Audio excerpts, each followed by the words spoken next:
PSI akan mengusung Prabowo Subianto sebagai calon presiden.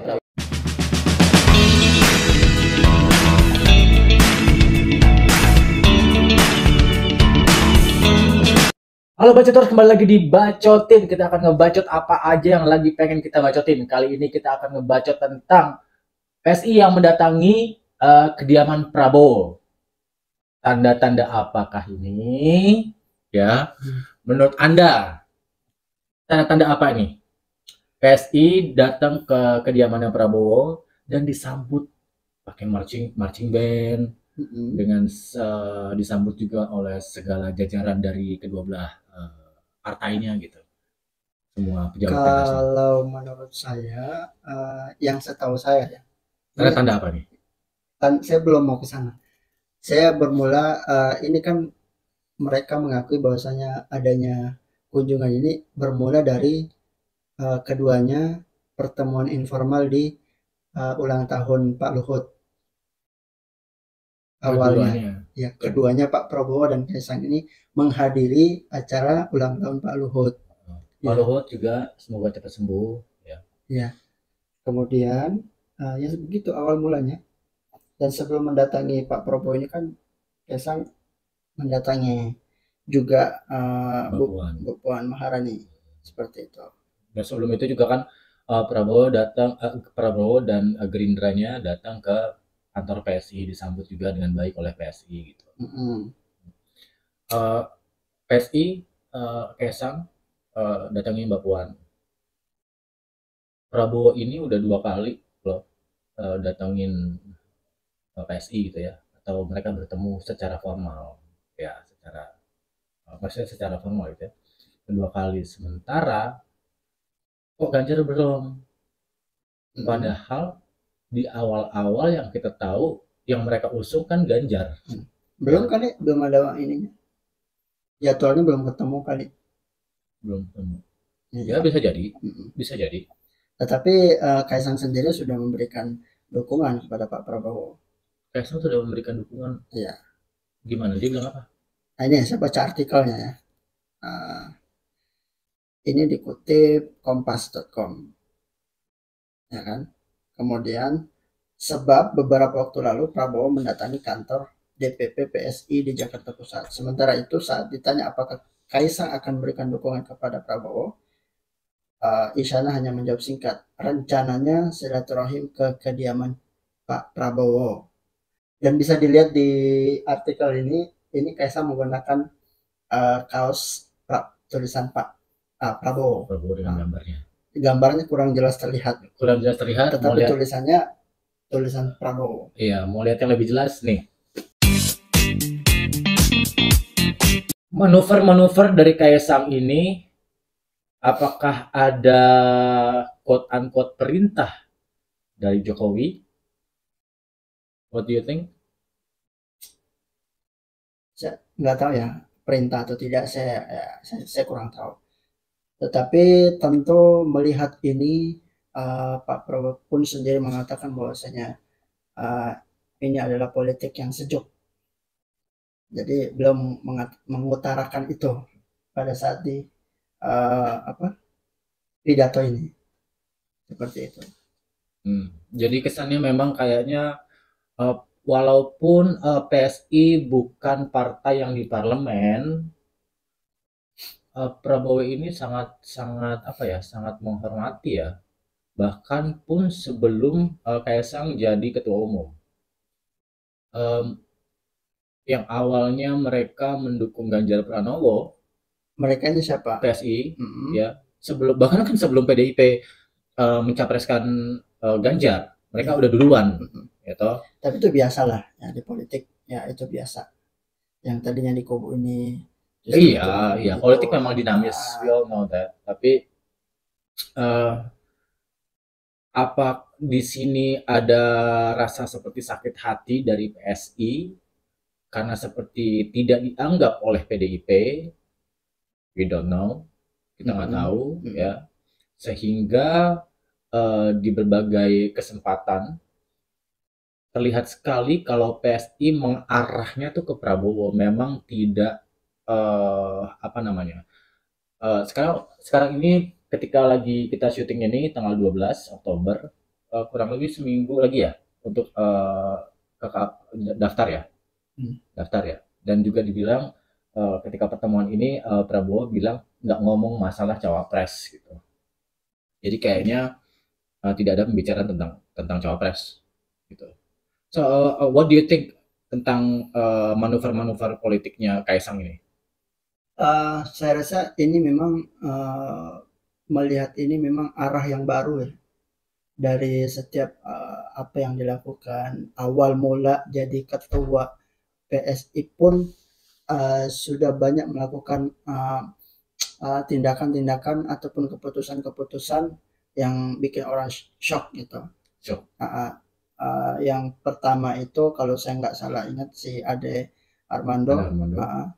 ketika sehari setelah dia menjabat atau setelah itu saya kurang jelas, tapi pada saat baru dia sudah memecat Ade Armando. Oh, Ade Armando sudah dipecat dari PSI? Dipecat oleh beliau. Kurang detailnya kurang jelas, tapi ada. Nggak, karena yang saya ingat Ade Armando itu mengeluarkan apa tuh? Bukan, ya bisa bilang statement juga, dan kayak video-video gitu yang kurang lebih katanya hoax gitu. Dan tapi udah fix dipecat ya? Udah fix dipecat Ade berita Armando yang ya? saya baca seperti itu. Oke. Tetapi yang menarik ini sebelumnya saya pengen, yang menarik ini jaketnya menurut saya. Tulisannya Anti Corruption Political Party. Oke, Anti Corruption Political Party. Buat yang tidak terlihat jelas, bisa lihat yang ini. Anti Corruption Political Party. Ya, boleh. Benar nggak sih? Boleh, karena PSI ini si Kaisang bilang kalau mereka maju dapat kursi di parlemen akan berusaha untuk mengesahkan undang-undang perampasan aset. Itu yang mereka usung gitu ya, karena ini kan sudah digaungkan oleh Jokowi tentang perampasan aset ini gitu. Tetapi sudah 10 tahun Bapak Ibu parlemen Anda kemana saja gitu. Ya, itu tidak tersahkan. Iyalah. Kok iyalah? Kenapa bilang iyalah? Iya, nggak tahu. Apakah mungkin akhir kejadian-kejadian atau berita-berita terakhir korupsi para bapak-bapak terhormat ini, yang korupsi akhir-akhir ini, apa mungkin emang lagi dibuka sebesar-besarnya sebelum ini disahkan? Nggak tahu. Jadinya berlomba-lomba. Nggak ngerti. So, Bacoters, gimana menurut kalian? Apa menurut kalian PSI akan mengusung Prabowo Subianto sebagai calon presiden atau tetap kepada Ganjar Pranowo? Tulis di kolom komentar ya. Juga menurut kamu gimana? Kira-kira PSI akan tetap mendukung Ganjar atau Prabowo? Kalau dari arah-arah politiknya sih memang ke Pak Prabowo ya. Iya. Ya sih. Tapi nggak tahu, karena kan mekanisme daripada politiknya kan kita juga tidak bisa terlalu cepat mengambil kesimpulan. Kita hanya melihat apa yang sedang terjadi, kemudian kita bacotin.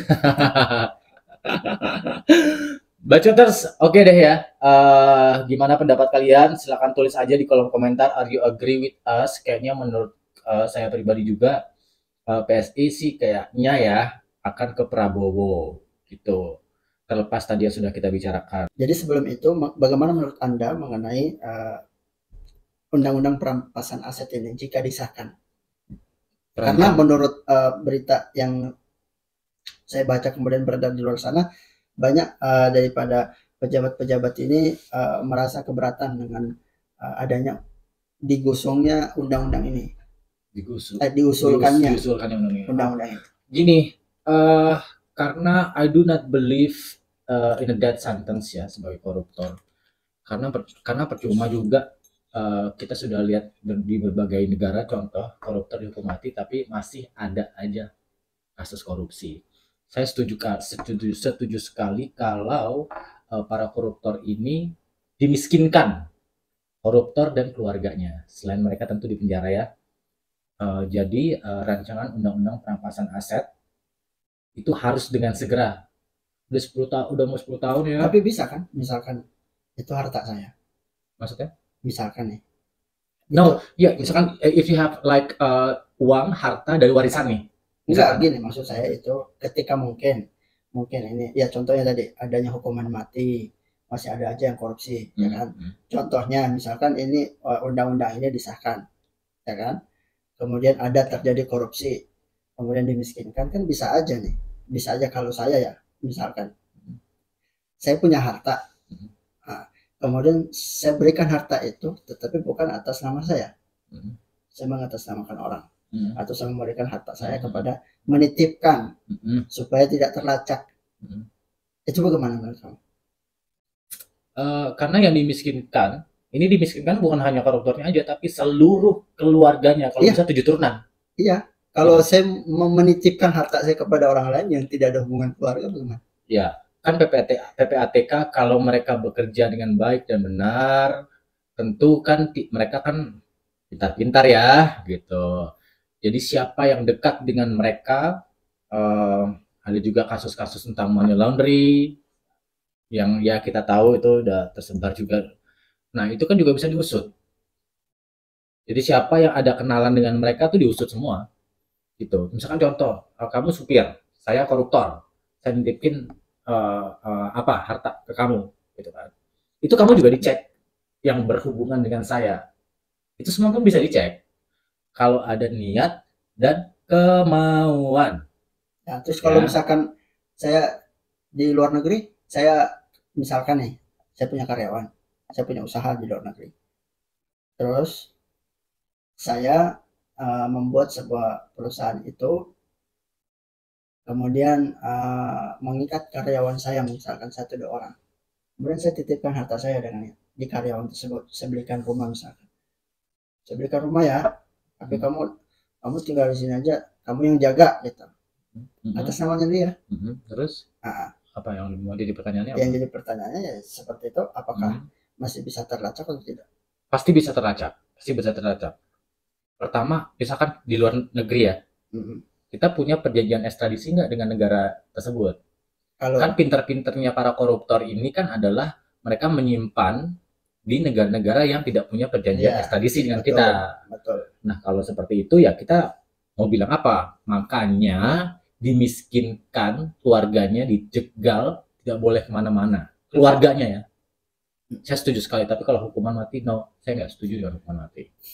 Tapi saya yakin apa aja sih akan menemukan jalan. Ya, betul. Apapun itu akan menemukan jalan. Oke, para bacoters, tadi kita udah ngomong tentang pengesahan rencana pengesahan undang-undang tentang perampasan aset, ya, yang akan diusung oleh PSI jika PSI masuk ke parlemen, jika kan masih jika ya. Kalau enggak ya akan berlarut seperti sekarang, gitu. Tapi kembali kepada topik. Apakah PSI akan mendukung Prabowo atau tetap kepada Ganjar?